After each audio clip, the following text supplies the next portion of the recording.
Bismillahirrahmanirrahim. Assalamualaikum warahmatullahi wabarakatuh. Bapak dan Ibu Sobat e-Planning, berjumpa lagi dengan saya Denny Riko Suryanto selaku founder e-Planning. Masih dalam seri tutorial penginputan RKA Box Salur 2024 ke dalam aplikasi SIPD. Bapak dan Ibu, seperti yang kemarin saya ucapkan bahwa untuk kerangka logis subkegiatan itu akan saya buatkan tutorial tersendiri dan di skip dari tutorial yang lama. Apa itu untuk tutorial kerangka logis itu adalah yang seperti ini Bapak dan Ibu yang ada di sini. Kerangka logis ini adalah yang menginformasikan satu RKA DPA dari satu subkegiatan. Ya, pertama ada metadata dari satu RKA ini meliputi mulai dari urusan pemerintah sampai kepada nama subkegiatan, tagging subkegiatan, jenis layanan, dan lain sebagainya. Sampai kepada alokasi forward estimate-nya. Ya, ini rata-rata memang masih terisi secara DPOW. Misalnya ini untuk satu puskesmas, di mana lokasinya itu masih berupa Kabupaten Garut, semua kecamatan, semua kelurahan desa. Padahal kan tidak seperti itu untuk lokasinya. Karena puskesmas sendiri memiliki satu wilayah kerja. Kemudian format estimate-nya ini masih nol. Nah, kita akan coba paparkan bagaimana ini bisa nanti diisi gitu ya. Bisa diisi. Ya, mulai dari forward estimate ini sampai kepada indikator subkegiatan yang ada di bawah ini ya outputnya. Baik Bapak dan Ibu silakan masuk ke dalam aplikasi SIPD Bapak dan Ibu dengan menggunakan akun pengguna anggaran masing-masing Dinas Kesehatan, kemudian masuk ke menu penganggaran dan subkegiatan belanja. Nah, kemudian kita cari puskesmas yang akan kita edit kerangka logisnya. Kemudian pada tombol aksi di sebelah kiri ini, ya, pada yang berwarna ungu itu diklik tanda panahnya. Itu ada satu sub menu, tombol sub menu untuk ubah sub kegiatan. Jadi yang bertanda tanda pensil ini silahkan diklik. Nah, akan muncul sebuah form seperti Bapak dan Ibu ketika menambahkan sub kegiatan pada waktu yang lalu. Nah, kita tinggal edit saja hal yang seperti ininya, ya. Pertama, beberapa label, misalnya untuk ibu hamil ini, ya, pengelolaan pelayanan kesehatan ibu hamil, jangan lupa bahwa sub kegiatan 10202202001 sampai 00012 itu adalah sub kegiatan yang menunjang untuk kegiatan SPM. Maka kalau ada kegiatan ibu hamil, pengelolaan kesehatan ibu hamil, pengelolaan kesehatan ibu bersalin, dan lain sebagainya, jangan lupa ditambahkan tagging sebagai SPM bidang kesehatan.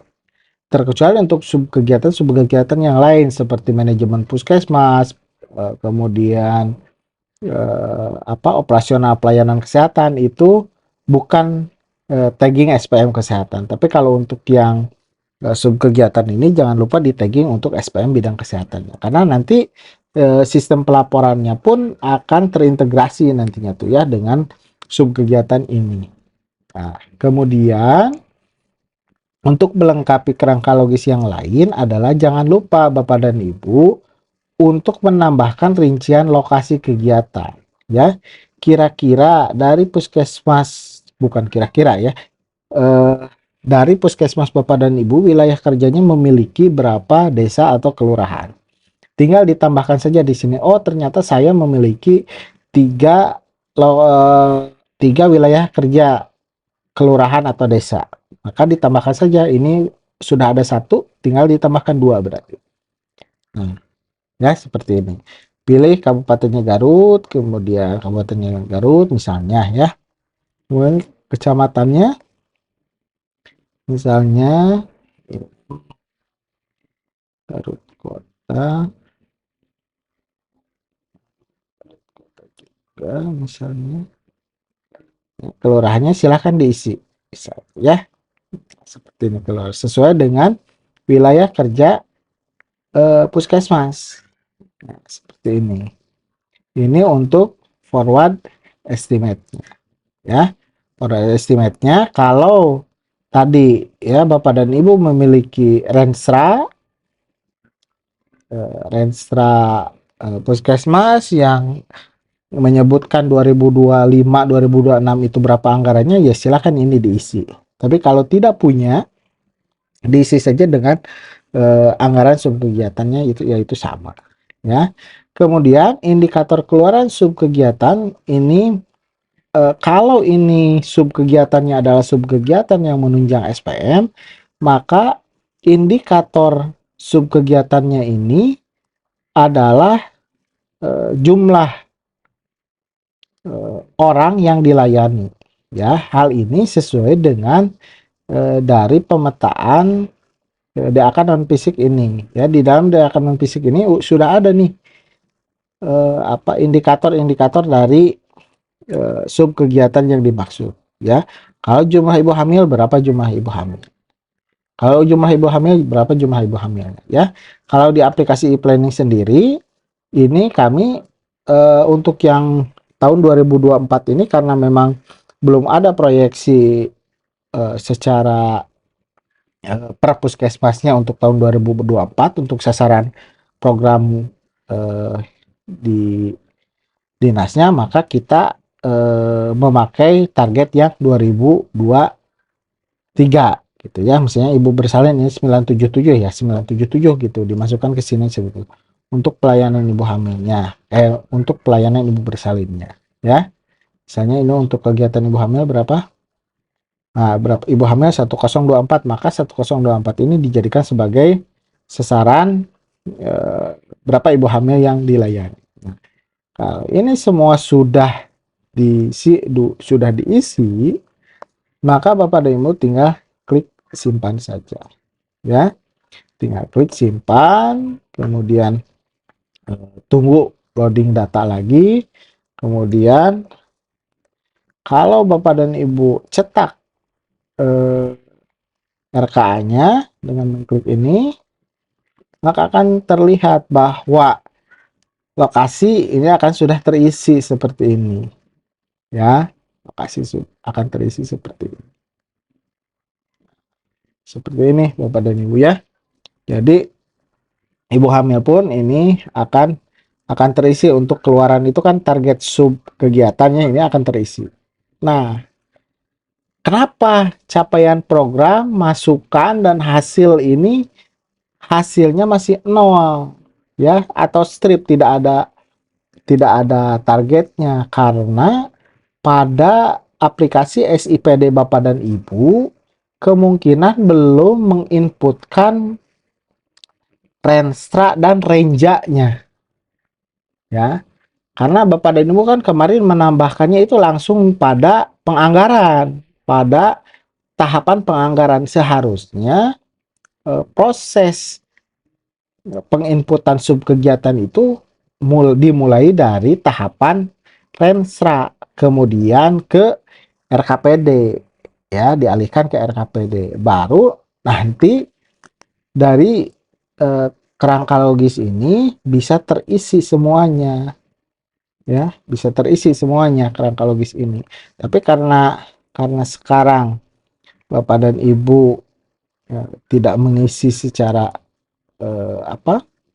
secara tahapan yang benar ya, tahapan yang benar, maka ini akan masih ada strip-stripnya ya, termasuk dana yang dibutuhkan ini gitu. Karena tidak ada forward estimate-nya dulu ketika di renstra dan di reja gitu ya. Tapi minimal keluaran subkegiatan ini sudah sama dengan yang kenyataan yang ada di puskesmas. Karena dari tadi ya, dari pemetaan DAK non fisik sendiri ini sudah menyebutkan bahwa target kinerjanya adalah ini ya. Nah, sekarang yang kedua adalah bagaimana dengan subkegiatan lain, misalnya yang non SPM, non tagging SPM. Misalnya ini pengelolaan surveillance kesehatan.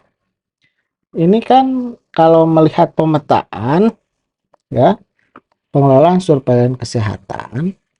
Nah, ini target keluarannya itu adalah jumlah dokumen hasil pengelolaan surveillance kesehatan. Nah, maka yang diminta itu bukan orangnya yang dilayani dalam surveillance, tetapi berapa dokumen laporan atas subkegiatan ini. Nah, kalau kita merujuk berapa laporan, maka kita tarik ke sebelah kirinya bahwa ketika Kementerian Kesehatan menentukan satu komponen, maka kinerjanya pun dia sudah menentukan bahwa satu komponen ini membawa indikator kinerja berupa dokumen laporan, ya. Dan kita asumsikan bahwa dokumen laporan itu adalah hanya satu saja per tahun gitu, tidak usah per bulan. Karena misalnya kalau misalnya berupa kegiatan misalnya ya, tentang SOP, penyusunan SOP gizi misalnya ya, penyusunan SOP gizi. Nah, penyusunan SOP gizi itu kan mungkin hanya dilakukan satu kali satu tahun gitu. Tidak per bulan gitu, tidak 12. Maka saya mengasumsikan bahwa satuan itu dari satu komponen itu cukup hanya membawa satu target laporan saja. Karena kan KAK-nya juga kalau satu subkomponen ya lebih baik satu aja, satu kerangka acuan, satu pedoman. Nantinya laporan pun menjadi satu laporan per tahun gitu, tidak usah per bulan ya untuk laporan. Kalau kita runut dari pemetaan ini gitu ya. Jadi ketika Bapak dan Ibu mengubah kerangka logis ini ya, jumlah dokumen hasil pengelolaan surveillance ini, maka kita harus melihat bahwa di dalam di dalam kegiatan surveillance misalnya, nah di dalam kegiatan surveillance ini laporannya itu berapa. Kalau di dalam aplikasi e-planning itu otomatis akan terbuat menjadi 4 laporan. Kenapa 4 laporan? Karena di dalam subkegiatan surveillance ini ya, subkegiatan pengelolaan surveillance ini ada 4 tagging subkegiatan di sini. Ya. Nah, ini kan tagging subkegiatan nih. Satu, pertemuan validasi dan evaluasi gizi KIA.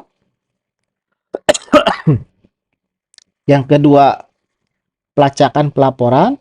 Yang ketiga, survei vektor malaria. Dan yang keempat adalah verifikasi sinyal penyelidikan epidemiologi. Jadi ada 4 komponen di sini.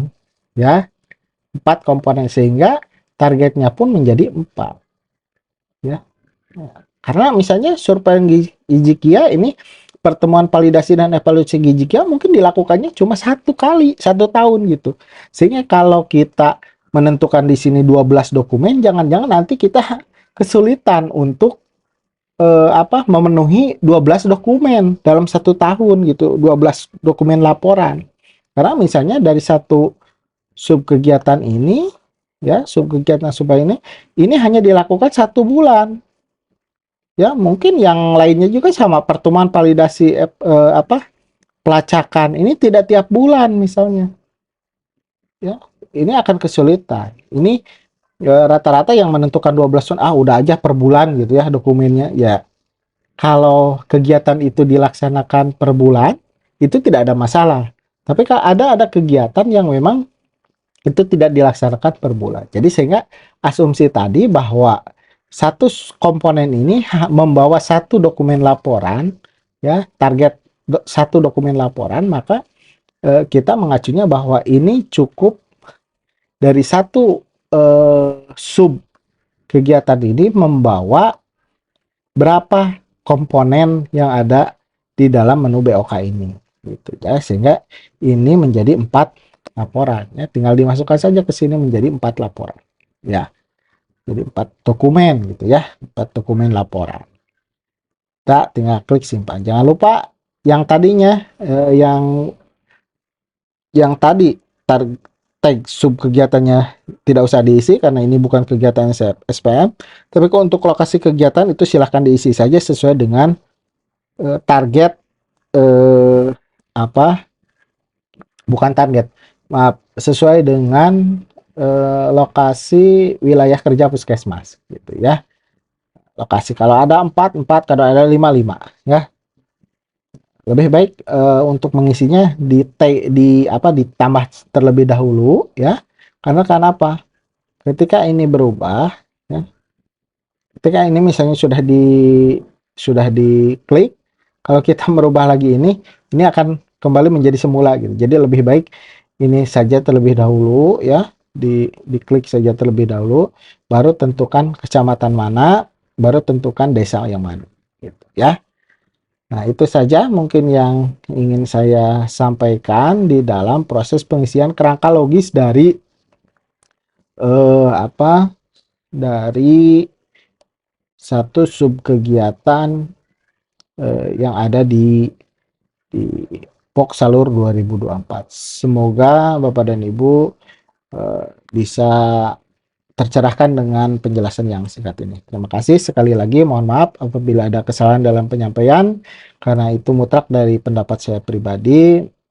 Untuk diskusi dan lain sebagainya, saya persilahkan. Mudah-mudahan ini bisa menjadi hasanah keilmuan bagi semuanya. Terima kasih. Assalamualaikum warahmatullahi wabarakatuh.